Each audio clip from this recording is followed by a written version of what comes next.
Okay, this is part 2, continuing reading of Bite to the Bone. 3 a.m. Dr. Monroe got a call. Doctor, it's Samantha from the lab. Samantha only worked there as needed. She had not been in since the spiders had planted eggs in Steve, but her husband had given Steve a ride to Jill's house the night he was going to the movies with her. Samantha's voice was breaking up. One of those gray and black spiders has formed a web around my husband's legs and arms. No, wait, there are two. Dr. Monroe tried to calm her and told Samantha, the best thing you can do for your husband is stay back. And she interrupted. There are three. The doctor continued in a calm, soothing voice. Okay, stand back and tell me what is going on. Describe what they are doing. Samantha's description was the same as what the doctor and Jill had gone through. She then added, the third is moving around the back, to my husband's back. Monroe told her, keep yourself at a safe distance, but move around to see what it does. Samantha gave a play-by-play.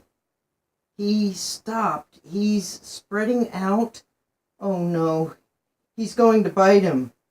Dr. Monroe tried to predict to Samantha what was about to happen. Sam, I never told you this, but they did the same thing to me a few days ago and to Jill just last night, and we are still alive. Now wait and watch. Just stay back and watch, Sammy. They move very fast. Samantha watched as it appeared to her that the one spider was examining her husband. Her heart sunk. Even if he had not been completely constricted by the spider's silk, he was still paralyzed and helpless in fear. Oh, praise God! Shouted Samantha, and through tears of joy, she explained, they're setting him free! They're backing off! Dr. Monroe almost dropped the phone as an answer as to what the spiders were doing formulated in his head. Sam, good.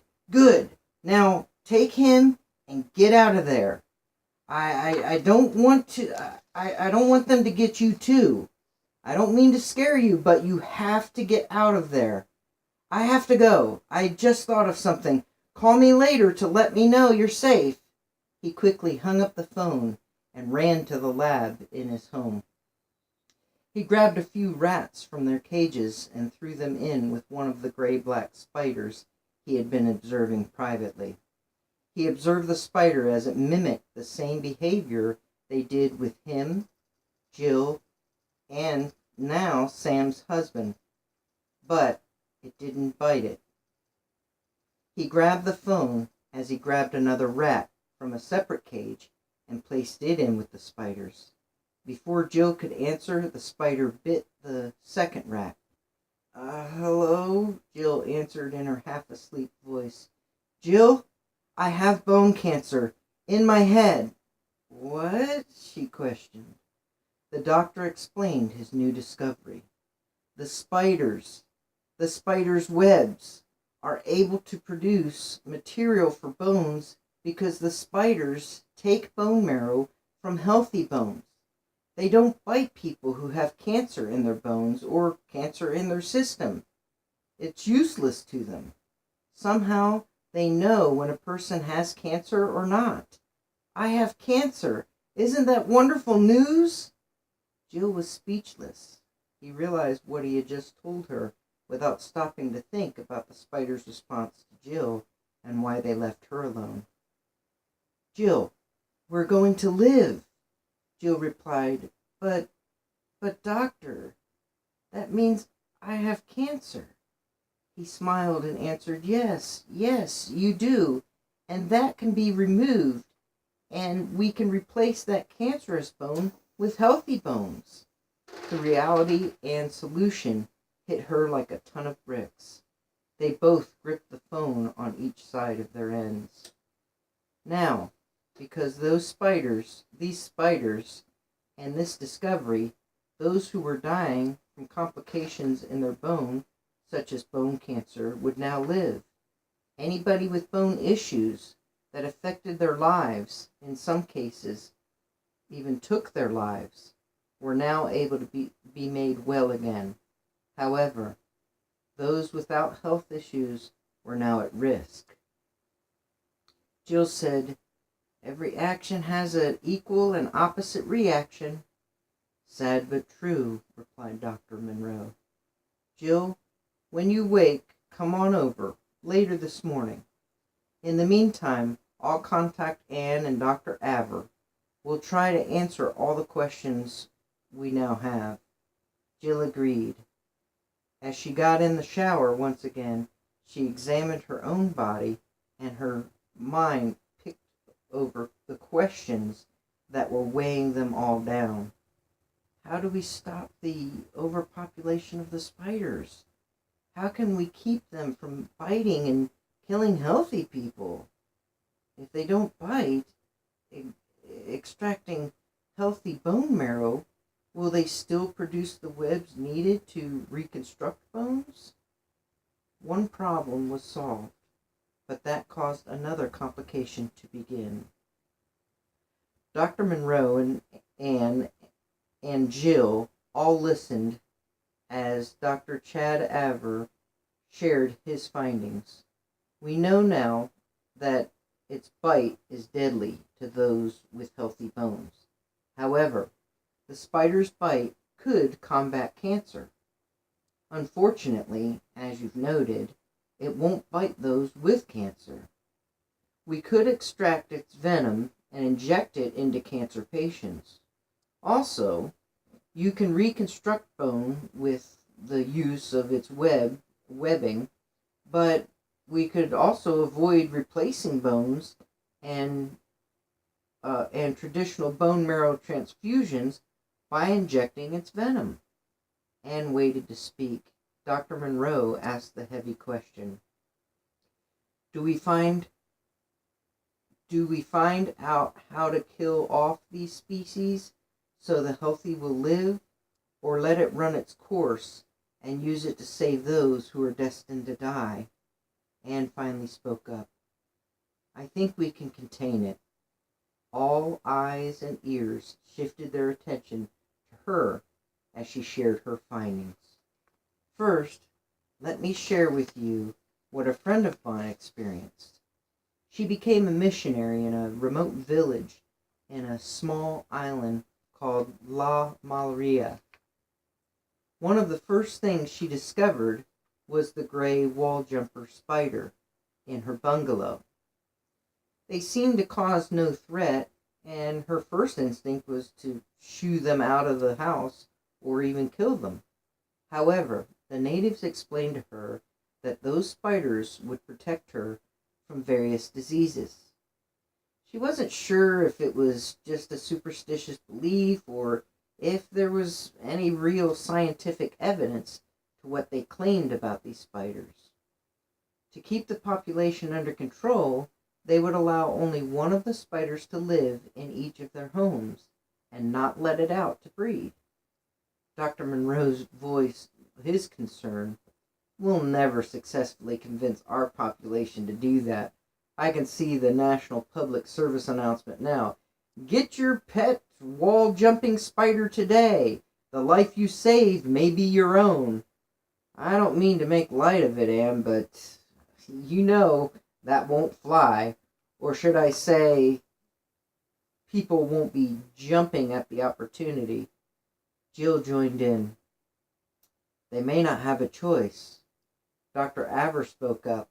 "Listen, I know you. I've known you all a long time, with the exception of Jill, but we've already lost one life.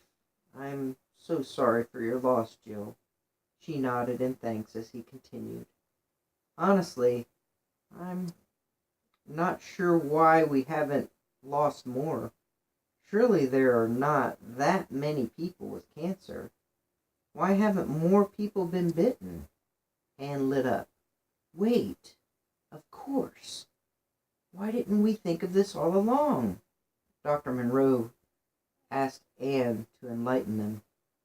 Jill, when we tested you and Monroe's blood, we only found a small trace of cells that had the potential to lead to cancer. 6% in Monroe and only 3% in you, Jill.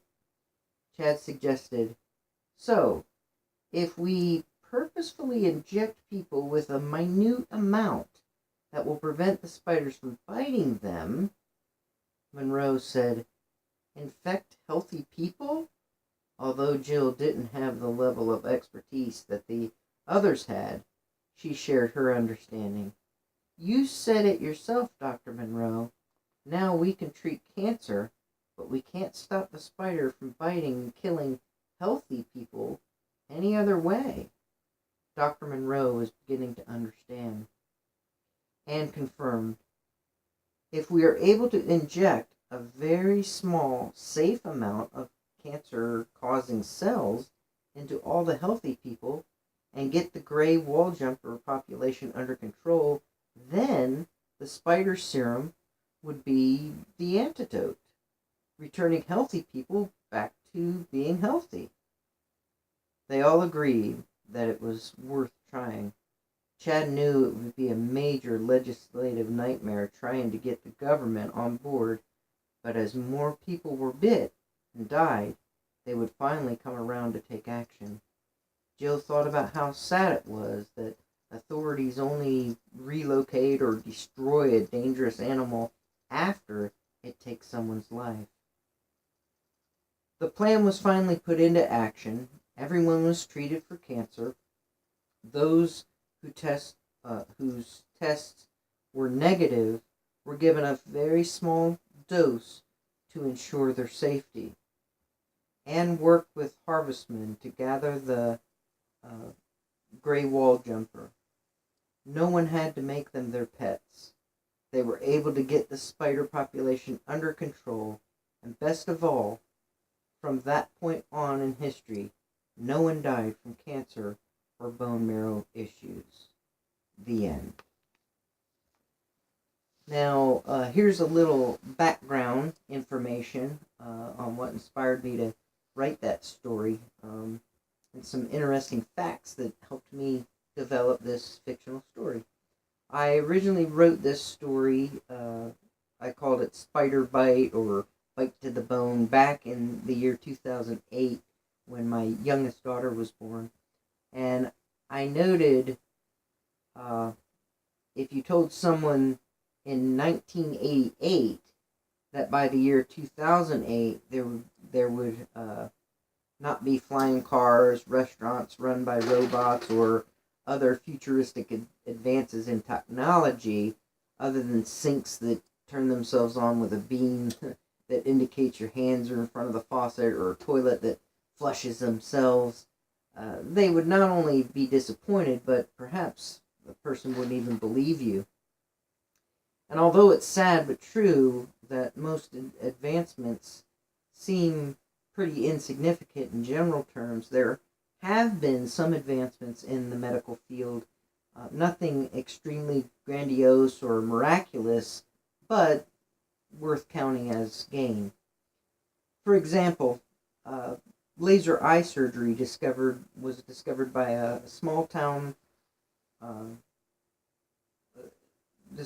doctor in the small town of Tarpon Springs, Florida, and it not only rids people of cataracts, but it also gives them better sight and freeing people from having to wear corrective lenses. There's still no cure for major diseases like cancer or AIDS, but there are some treatments and procedures now that they didn't even have in 1988. If you take a look at history, we didn't even see, let alone understand, what HIV or full-blown AIDS was in 1980. I'm amazed and shocked that I realized that just 37 years ago, in the 80s, our eyes were open to the discovery of a new STD that was growing and spreading out of control quickly. too quickly. In 2008, with all this being considered, I read an article in a small periodical. Although I don't remember what the magazine was, maybe Reader's Digest, I do have the original clipping uh, um, with my editorial notes and research for this potential story. The author who wrote it was Nina Samuel, Neena, Nina, I think that is Samuel, who said new research by Tufts University bioengineer show that spider silk combined with tiny glass beads called silica creates a new material that could one day be used in growing and repairing human bones. That is a factual documentation there. And that bit of truth was the seed for this entire story. Many spiders usually use their silk to make webs and catch prey. However, as in the case of the spider I mentioned in the story, the name was the Memurus vivitatras, I don't know, or the gray wall jumper. It was the nickname for it. And I kept the facts that they are hunting spiders that does not spin a web to capture its prey, which a lot of spiders do that. They do use silk for drag lines as well as for constructing egg sacs and to retreat. To my knowledge, their bite is not deadly, but it made for a great fictional story. Now, going back to the facts, scientists have long studied the benefit of the flexible, strong fibers all spiders produce, silk or webbing or cobwebs like we call them.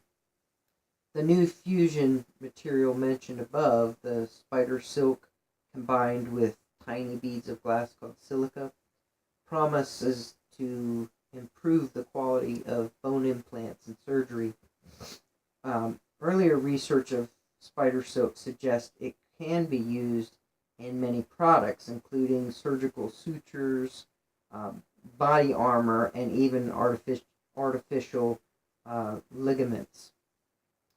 So imagine the possibilities to replace bone that is being destroyed by cancer, let alone fix or replace a broken arm, legs, hips, knees, or even reconstruct limbs for amputees. As I was initially writing this story, I was working as a certified nurse's aide, a CNA, and a HHA, a home health aide, for some people who were dying from bone cancer, and others were quadriplegics, and some were paraplegics. And as I took care of them, and I wrote this story on the side, I did not share the hopes I found as I mixed the facts with fiction, but I did enjoy considering the possibilities that seemed unrealistic at the time, just as if you were to tell people years ago about different heart valve replacements available in this day and age. Right now it's the year 2017, and it's amazing what they can do. So I wrote and dreamed up the amazing possibilities that someday great doctors and scientists could replace the C9 bone in the vertebrae, so those who were not able to move could have the hope of replacing that vital bone and somehow let the nerve endings grow back and be able to live a normal life and be completely mobile again.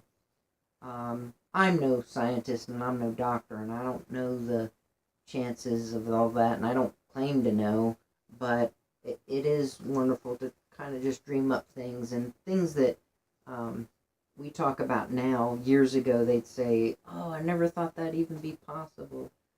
So as I developed the story, I thought about how wonderfully strange it would be if those who were once given a death sentence because of complications with their bones would now live, but perhaps at the cost of those who are healthy. And the story completely reversed the polarity. Paradigm shift, I think, is what you call it.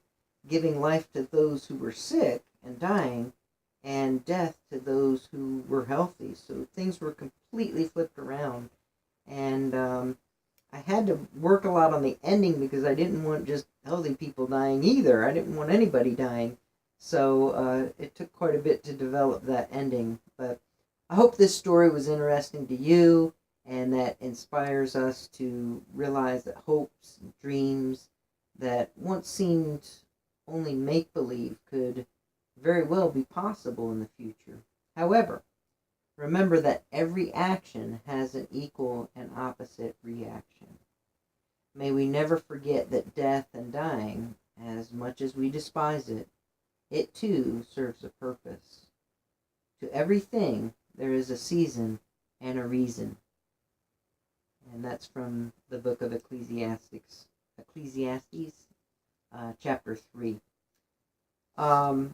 Down below in the description, I'll list some other stories that are a lot more lighthearted, but I've been working on typing all of these.